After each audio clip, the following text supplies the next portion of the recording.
Hey gaming fans, so today's another Magic the Gathering Pauper deck. So this one is pretty much slivers that mill your opponent.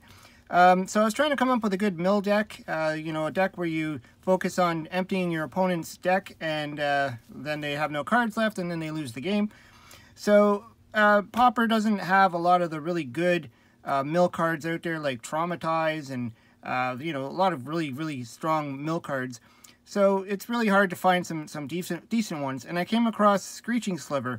So I thought, let's build a deck around that. We can pull out a whole bunch of slivers, and then every turn we could be milling the opponent. So let's start with the lands. I don't have a lot of non-basic lands in this deck. So there's 2 Terramorphic Expanse. Search your library for a basic land and put it into battlefield tapped. Because we do play 3 different colors in this deck. Mainly 2 different, like blue and green, but there is some white cards in here. Then we also have 1 Thornwood Falls, which adds green or blue, and then Blossoming Sands, which adds green or white. Just because we do play some white slivers in here. And then for the basic lands, we got 1, 2, 3, 4, 5, 6, 7 forests. I'm missing some sleeves, and then 9 islands.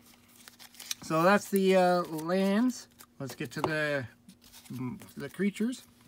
So obviously we're going to play 4 of the Screeching Sliver. So this is what the whole deck is pretty much based on. All slivers have tap, target player puts top card of his or her library into the graveyard.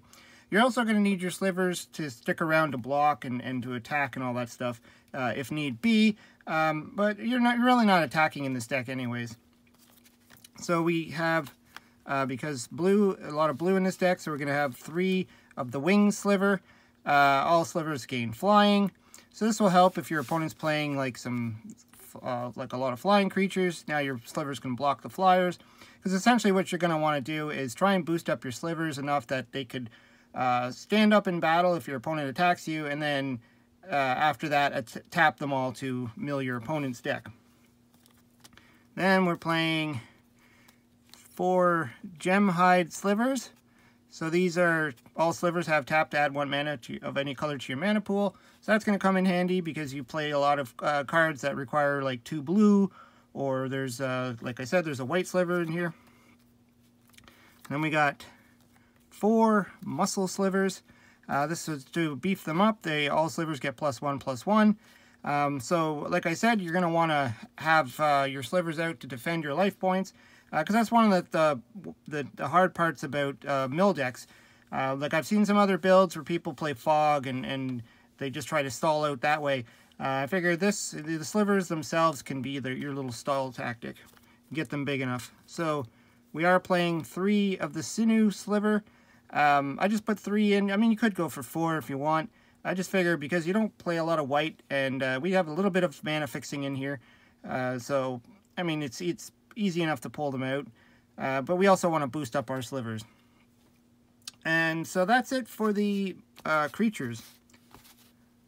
So then we play, to help fix with the mana problem we might have, I put in 3 Prismatic Lenses. They tap to add 1 colorless, or pay 1 colorless and tap to add 1 mana of any color to your mana pool. So this could also help to pull out some of your your white sliver, or if you need to convert a forest into an island, or whatever you have to do. Then I got 4 Dizzy Spells. I mean, this is mainly in here for its transmute, to pay 3 and then search your library for a card with the same converted mana cost, which is 1. Because your Screeching Sliver is 1 mana, 1 blue mana, so this is going to grab your key card that you're going to need to start milling your opponent fast.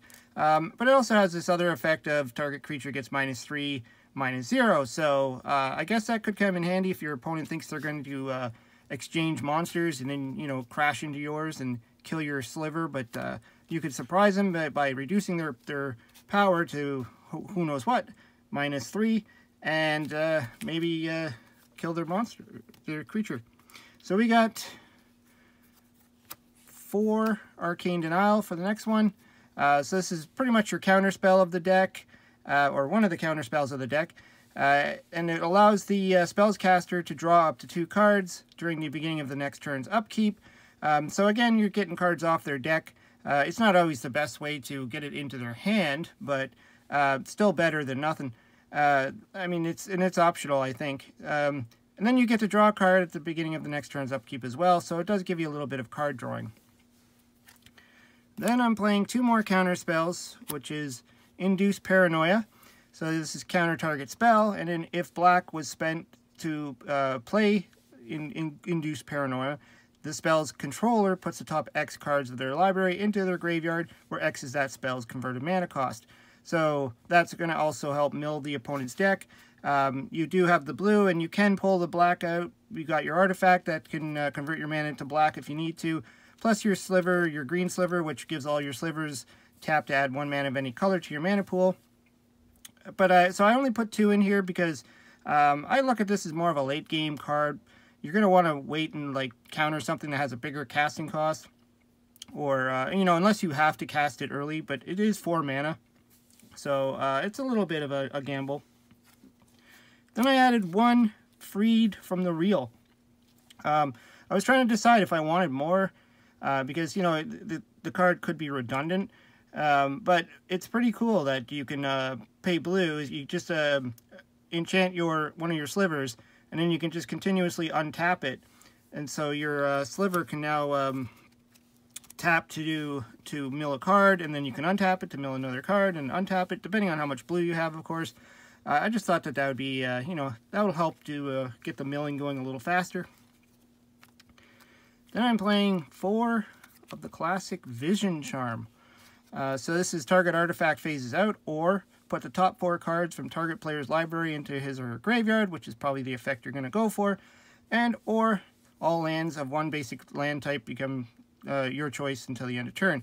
So obviously we're going for the secondary effect here of putting top 4 cards from target player's library into their graveyard. And then the last of the sorceries we got here is Temporal Spring. Now this one, it seems at first you're putting a card on the field back on top of your opponent's library, kind of counter against the deck.